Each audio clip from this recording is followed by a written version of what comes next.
Tehran में Israeli हमले के बाद भगदड़ जैसा माहौल है। आईआरजीसी के अफसरों के जनाजे पर ड्रोन अटैक किया गया। ये देखिए, ये बहुत हैरानी वाली खबर है क्योंकि जंग के भी कुछ रूल्स एंड रेगुलेशंस होते हैं। तेहरान के खवारन इलाके में यह हमला किया गया और तेहरान में भीषण हमले कर रहा अमेरिका। अब तो जनाजा निकालने की भी अनुमति नहीं है। ये देखिए, आईआरजीसी के कमांडर्स जो सिपाही मारे गए हैं, जब उनका जनाजा निकल रहा है तो उस भीड़ पर हमला। ये क्या हो रहा है? क्या जंग में इस बात की अनुमति होती है? क्या जंग के कोई नियम नहीं होते? और ये करके साबित क्या करना चाहता है इजराइल, ये समझ में नहीं आ रहा।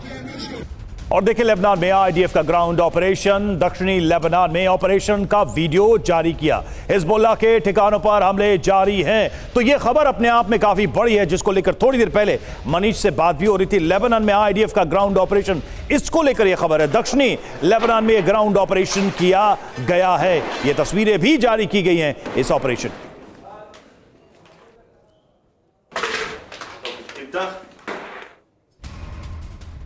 और लेबनान में आईडीएफ का ग्राउंड ऑपरेशन शुरू हो चुका है। हिजबुल्लाह नेटवर्क के खात्मे के लिए टारगेटेड रेड चल रही है।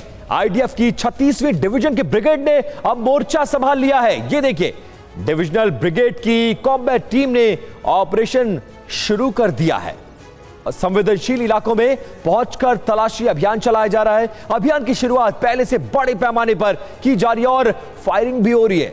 ऑपरेशन से पहले हवाई और जमीनी हमला किया जा रहा है। आईडीएफ का मकसद है कि हथियार डिपो और बंकर्स को तबाह करना, हिजबुल्लाह के टनल और कमांड सेंटर का भी खात्मा करना इनका मेन मकसद समझ में आ रहा है। आईडीएफ का मकसद हिजबुल्लाह के संपूर्ण खात्मे तक जंग ये जारी रहेगी।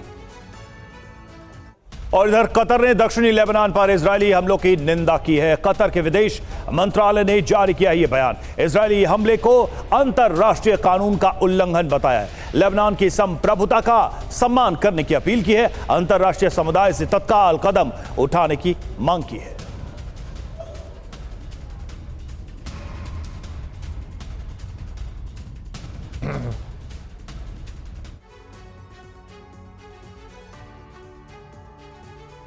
और देखिए, लेबनान पर हमले की निंदा। ट्रंप से कतर का मोह भंग हो गया है क्योंकि लगातार हमले हो रहे हैं और ट्रंप साथ नहीं दे रहे हैं। खबर क्या है? खबर यह है कि दक्षिणी लेबनान पर हमलों से कतर बहुत ज्यादा नाराज है।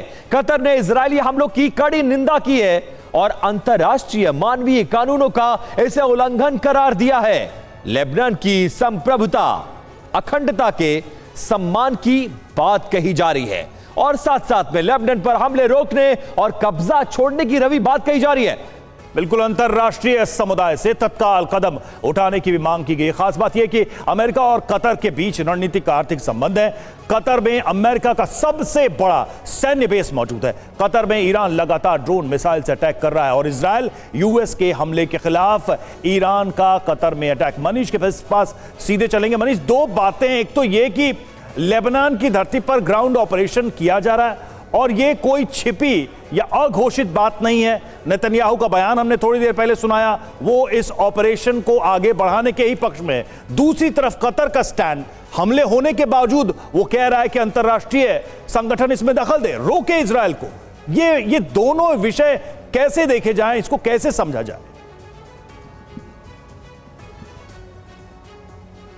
बिल्कुल रवि, पहले बात शुरू करते हैं कतर के स्टैंड की। तो देखिए, कतर हो, यूएई हो, बहरीन हो, ओमान हो, ये सब चाहते हैं कि इस जंग में वो सीधे शामिल ना हो। बल्कि कतर के विदेश मंत्री ने तो ये कह दिया था कि अमेरिका चाहता ही है कि हम ईरान के साथ डायरेक्ट लड़ें और उसके बाद वो फिर पीछे हट जाएगा और फिर दोनों साइड को वो हथियार सप्लाई करता रहेगा और इस तरह से उनका धंधा चलेगा और हम फंस जाएंगे इस जंग में।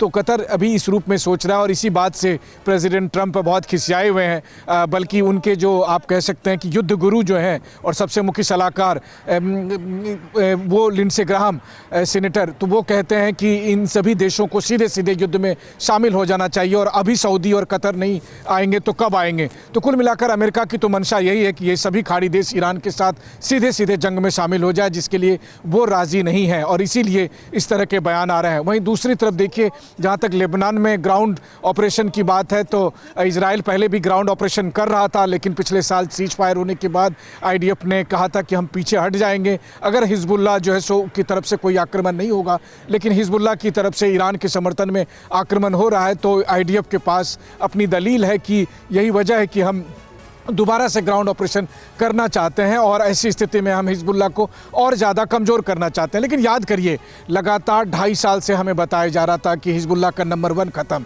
नंबर 3 ख़त्म, नंबर 4 ख़त्म, नंबर 5 ख़त्म, लेकिन इन सब के बावजूद, हज़ारों बॉम्बिंग करने के बावजूद, सैकड़ों ठिकाने ध्वस्त करने के बावजूद हिजबुल्लाह 150 मिसाइलों से एक दिन में हमले कर रहा है। तो यही जंग की हकीकत है। और जब आप ग्राउंड ट्रूप्स को भेजते हैं तो फिर उसमें आप अपने लिए भी कैजुअल्टी उठाने के लिए तैयार रहिए। तो ये जंग इतनी आसान नहीं होगी इजराइल के लिए अगर वो एक साथ सभी मोर्चे पर लड़ना शुरू करेगा, खास करके लेबनान और ईरान दोनों ही जगह पे, क्योंकि इस जंग का न केवल दायरा बढ़ रहा है बल्कि इसके प्लेयर अब एक से बढ़कर एक विध्वंसक हथियारों का इस्तेमाल कर रहे हैं और उसकी लपटें अब अमेरिका के एयरक्राफ्ट कैरियर से लेकर इजराइल में तेल अवीव और दूसरी जगहों पर साफ तौर पर दिखाई दे रही है।